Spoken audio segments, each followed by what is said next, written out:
a true master is much more practical and contemporary than you would ever think. You know, it's really funny in our imagination and how we've been conditioned and the impressions we've received through the teachings we've affiliated ourselves with.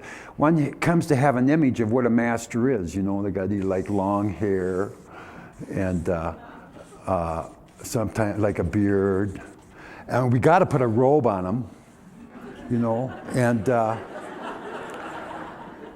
they think they're just like holier than thou, you know, and you're never going to hear like a swear word or any cursing or vulgarity. There's going to be no talk about drugs, drink, sex, stuff like this.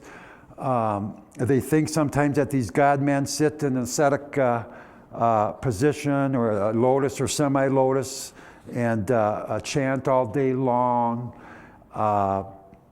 denying themselves all the pleasures of life and all of this.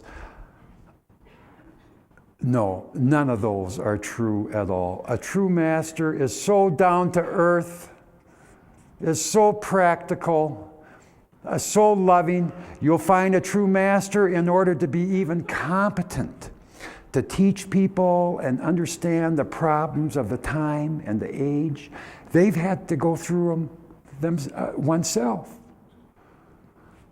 They know all about the hang-ups and the problems that can assail one. They've been in poverty, and sometimes they've had money. There's a lesson to learn in both. They've been lonely, of course, for divine company, and they've been very, very happy.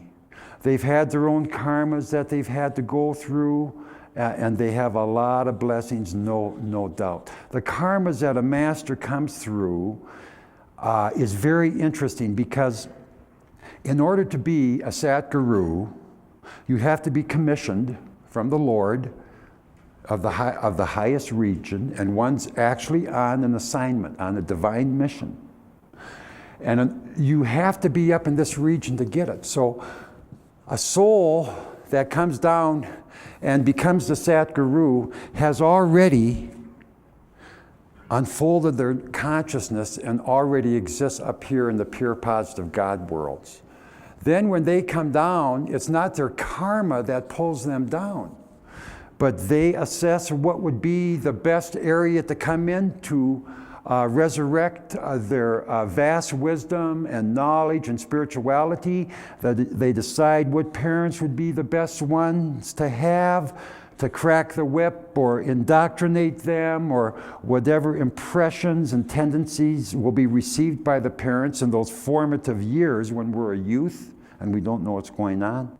And the masters therefore go through the same things that you do, so they can more adequately teach the great truth to souls who have similar problems.